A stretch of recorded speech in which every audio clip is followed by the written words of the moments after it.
তোমাদের রিকোয়েস্টে, শুধুমাত্র তোমাদের জন্য আমি কিন্তু ক্লাসটা নিয়ে এসেছি। আর তোমাদের জন্য আমার এতগুলো, সত্যি কথা বলতে এত জন আছে আমার যে সাবস্ক্রাইবার প্রায় 5,000 6,000 প্রায় সাবস্ক্রাইবার, তাদের লাইভ কয়েকজন থাকছে। তো এটা তো খারাপ লাগে, ঠিক আছে? যারা আসে তারা তো লাইভও ঠিকঠাক করে না, একটা লাইকও করে না, শেয়ারও করে না। তো এটা খুব খারাপ লাগে। অথচ তোমরা আমাকে যতবার রিকোয়েস্ট করেছো স্যার এটা করুন ওটা করুন, আমি কিন্তু প্রত্যেকবার আমি কিন্তু তোমাদের জন্য করে গেছি।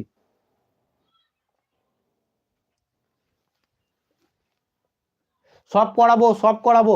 কালকে আমি যেটা খুব ইম্পর্টেন্ট, আমি যেটা ভাবছি যে কালকের জন্য তোমাদের ওই ডান্সটাই ভালো হবে, ঠিক আছে? ডান্সের ওপর খুব ইম্পর্টেন্ট আছে, লোকনৃত্য বা নৃত্য যেটাই বলছে তার উপরে কিন্তু প্রচুর কোশ্চেন আছে আর প্রত্যেকটা শিফটে আছে। তো এই কোশ্চেনটা, এটা কিন্তু এই ক্লাসগুলোই আমি নৃত্যগুলো বা ডান্সগুলোই নিয়ে আসবো, এটাই ভাবছি, ঠিক আছে? তো এটাই মনে হয় সব থেকে বেশি ভালো হবে, ঠিক আছে? এবার আমাকে এখানে একটা দুটো কোশ্চেন আমার মাথায় ঘুরছে। একটা বলো যে কি টি উৎপন্ন, যেটা চা উৎপাদনে কোন রাজ্য হচ্ছে সব থেকে প্রথমে আছে? আমার দু একটা কোশ্চেন মাথায় ঘুরছে, আমাকে একটু উত্তর দিয়ে দাও, ঠিক আছে? আমি বলে দিলাম যে কালকে কি করব, এটা কালকে ডান্সের কালকে, আর এমন এমন এটা হচ্ছে এটা হচ্ছে কালকে করব, ঠিক আছে? কালকের ক্লাস হবে। আর এমন এমন কোশ্চেন নিয়ে আসবো না, আমার কাছে প্রচুর বই আছে, ঠিক আছে? প্রচুর বই আছে, সেই সব বই থেকে আমি কিন্তু খুঁজে নিই। একদম ঠিক, আসাম। আসাম, এটা কিন্তু মাথায় আমার ঘুরছিল। আর একটা যেটা আছে, আমি ধরিনি কিন্তু ধরতে হবে। বলে যে সুন্দরবন ন্যাশনাল পার্ক কোথায় আছে? দেখি, বলো তো দেখি, কে পারবে না? কে পারবে না হাত তোলো। সুন্দরবন ন্যাশনাল পার্ক কোথায় আছে? সুন্দরবন ন্যাশনাল পার্ক কোথায় আছে বলো দেখি। এমন কেউ আছে যারা পারবে না? ওয়েস্ট বেঙ্গলে আছে, সব তো একদম ঠিক বলেছো, ওয়েস্ট বেঙ্গলে।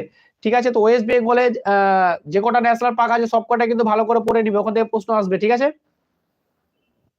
একদম ঠিক। হ্যাঁ, ওয়েস্ট বেঙ্গল প্লাস আবার বাংলাদেশ বলে দিচ্ছে, বাহ বাহ। বোঝা গেছে? একদম ঠিক বলেছো। তো এই কোশ্চেনটাও মাথায় ঘুরছিল, এই কারণে আমি ফাট করে ধরে নিলাম। কারণ হচ্ছে যে কি বলা যায় না, ঠিক আছে? বললাম না, কিন্তু আমি বলেছিলাম আগের দিন আমি এটাই পড়া দিয়েছিলাম তোমাদেরকে, ঠিক আছে? বোঝা গেছে? আর একটা কোশ্চেন আমার মাথায় চলে এলো, আমি বলেই দিই, কারণ যেহেতু মাথায় কোশ্চেন আসে তাই আমি ধরে নিই এখানে। আমাকে বলো তো যে নীলগিরি যে পর্বত আছে তার সর্বোচ্চ শৃঙ্গের নাম কি? নীলগিরি যে পর্বত আছে তার সর্বোচ্চ শৃঙ্গের নাম কি? নীলগিরি, বলো। নীলগিরি, নীলগিরি যে পর্বতমালা আছে তার সর্বোচ্চ পর্বতে তার সর্বোচ্চ শৃঙ্গের নাম কি? মাথায় আসে বলে ধরলাম, জিকের মতন। যা মাথায় আসবে তাই ধরবো, খুব ইম্পর্টেন্ট। দোতা বেটা, ঠিক, কে বলেছে এটা? শুভজিৎ, একদম ঠিক। দোতা বেটা, ঠিক বলেছো। বোঝা গেছে? আচ্ছা, আমাকে বলো তো, অনেকেই আজকে আমি একটু কুইজ করাচ্ছিলাম যেখানে পড়াই। আমাকে বলো তো দক্ষিণ ভারতের গঙ্গা কোন নদীকে বলা হয়? দক্ষিণ ভারতের গঙ্গা কোন নদীকে বলা হয়? দক্ষিণ ভারতের গঙ্গা কোন নদীকে বলা হয়? দক্ষিণ ভারতের গঙ্গা কোন নদীকে বলা হয়? গোদাবরী, একদম ঠিক। এবার আমাকে বলো তো, এই দামোদর মানে, না না দামোদর না, গোদাবরী দক্ষিণ ভারতের।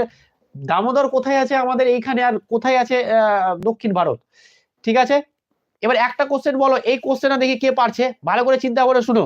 যে আমাদের যে ট্রপিক অফ ক্যান্সার আছে, যেটা কর্কট ক্রান্তি রেখা আছে, কর্কট ক্রান্তি রেখা আছে, কর্কট ক্রান্তি যে রেখা আছে যেটা হচ্ছে ট্রপিক অফ ক্যান্সার, এটা কোন নদীকে দুবার কাট করেছে? মানে কোন নদী কর্কট ক্রান্তিকে দুবার কাট করেছে? মানে দুবার ওর উপর দিয়ে গেছে, যাই বলো, দুবার কাট করেছে কোন নদী? কর্কট ক্রান্তি রেখা কোন নদীকে দুবার কাট করেছে? কর্কট ক্রান্তি, বাহ, দারুণ দারুণ। কে বলছে? Informer Riju, very good very good. Damodar নয়, মাহি, একদম ঠিক বলেছো, ইনফর্মার রিজু। এটা হবে মাহি নদী, খুব ইম্পর্টেন্ট, খুব ইম্পর্টেন্ট। বুঝে গেছে, খুব ইম্পর্টেন্ট। আর একটা প্রশ্ন আমার মাথায় চলে এলো, বলো যে কি,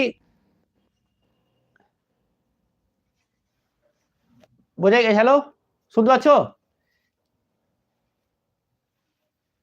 এটা খুব ইম্পর্টেন্ট কোশ্চেন, খুব ইম্পর্টেন্ট, ঠিক আছে? আর একটা কথা বলে দিই, শোনো, আর একটা কথা বলে দিই, এই কর্কট ক্রান্তি যেটা গেছে, যে যে রাজ্যের ওপর দিয়ে গেছে সেই সেই রাজ্যের নাম ভালো করে শোনো, কিন্তু এটা করে নিবে। কর্কট ক্রান্তি রেখা যে রাজ্যের ওপর দিয়ে গেছে সেই রাজ্যের প্রত্যেকটা নাম এবং